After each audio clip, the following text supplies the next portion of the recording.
Hey everyone, Brian Porter here. Welcome back to our Dear Guitar Industry video series.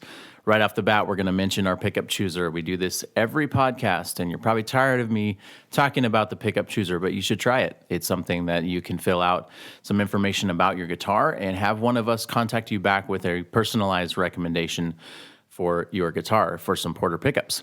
Now, we've got a lot of interesting things happening with the pickup chooser because, one, it's not a robot, it's not an automated thing. We've had some options to make it automated and to kind of spit out a suggestion, but we really want to have the personalized angle to that. So try that out, link below in the comments. We're going to dive right into this topic today. This is the topic of one good guitar versus many average guitars. Now, this is, again, a lot of these topics I'm touching on a higher up subject, and then we can go down below and kind of dive into the surface in the future. So if you'd like to leave comments in our YouTube channel below, or if you're on the Podbean or iTunes or wherever you're listening to the podcast, you can head to the YouTube video for this subject and leave your comments on this as well. So I've gone through this multiple times. You know, we all want to get good deals on guitars. We all have guitars that we've bought for, maybe a couple $100 that just kick way above their weight class. And then sometimes we buy this one guitar, this really expensive guitar that seems to just destroy everything else.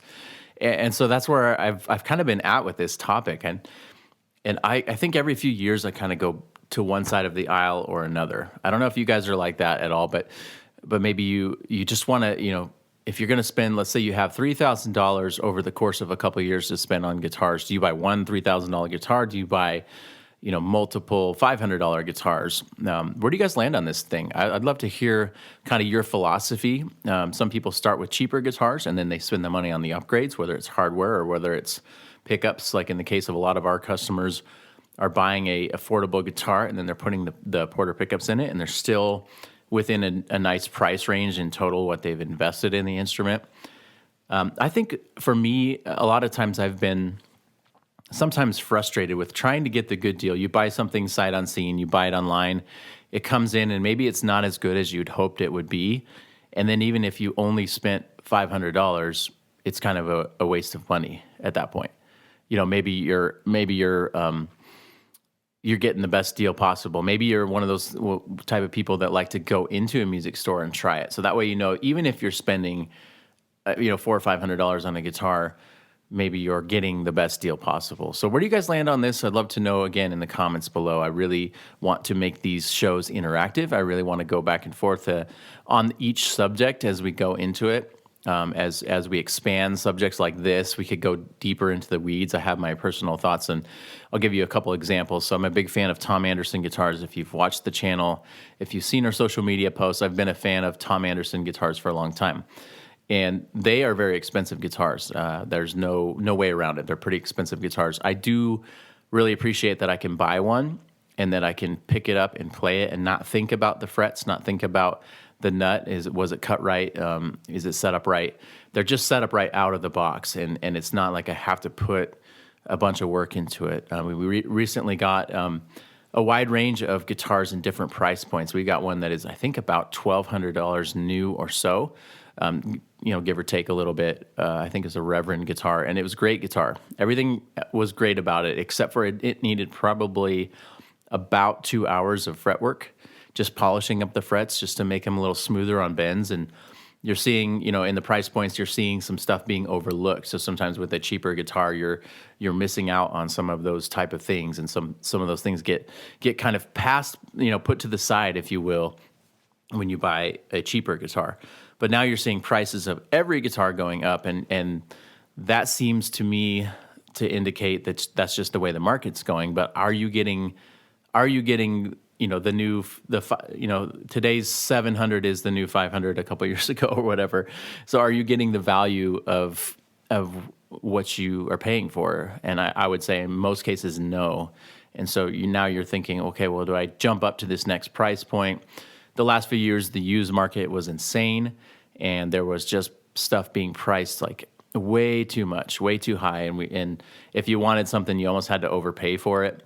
And I'm hoping this year maybe that will come back down, and there will be some good opportunities to grab a really good guitar a bang for the buck guitar that's maybe not multiple thousands of dollars, but maybe is in the 1,500 to 2,000 range that you can, you're still making a bit of a jump to buy it, but it's a good guitar that's going to last you a long time. So that's today's topic. Really quick, just wanted to fire this off here. Your philosophy on multiple affordable guitars versus one great guitar. Where do you guys land? What have you settled on? What are some examples of a great, high-end guitar that you've bought and been totally happy with, or maybe disappointed with? And what are some examples of your bang for the buck instruments? And again, each one of these little layers of this conversation is probably more shows in the future. So we'll just kind of quick hit this thing, do a little flyover, get your thoughts. Let's have a discussion in the comments below what you think. Last thought, just as a business owner, as someone who needs to buy demo guitars for the shop, it's a tough task, but we'll step up to the plate, to buy more guitars. But we have to buy guitars of different types. Maybe I wouldn't like a Jazzmaster or something with wide ranges as my first choice, but I'm usually purchasing guitars like that for the shop to then demo for customers that walk in or make YouTube videos, make sound clips, that kind of thing. So I'm trying to find, again, the bang for the buck too, because I don't want to invest thousands and thousands of dollars into our shop demo guitars, but I also want them to play good when they come in, and I want people to try them and not be frustrated because it won't stay in tune. I want that to get out of the way, and I want them to hear the pickups and hear them in that demo context when they come into the shop, or when we make a video. We don't want the guitar just to go out of tune every 30 seconds. That's quite frustrating when you're trying to make content as a YouTube channel. So that's the topic today. Leave your thoughts below. Any questions back for me if you're curious what specific types of guitars that we have here. I mean, we have a ton of guitars in the shop, and some that we've gotten absolutely crazy deals on, and some that have, cost quite a bit to get. And so we've kind of touched a little bit on everything. Where do you guys land? Let me know in the comments. Thanks so much.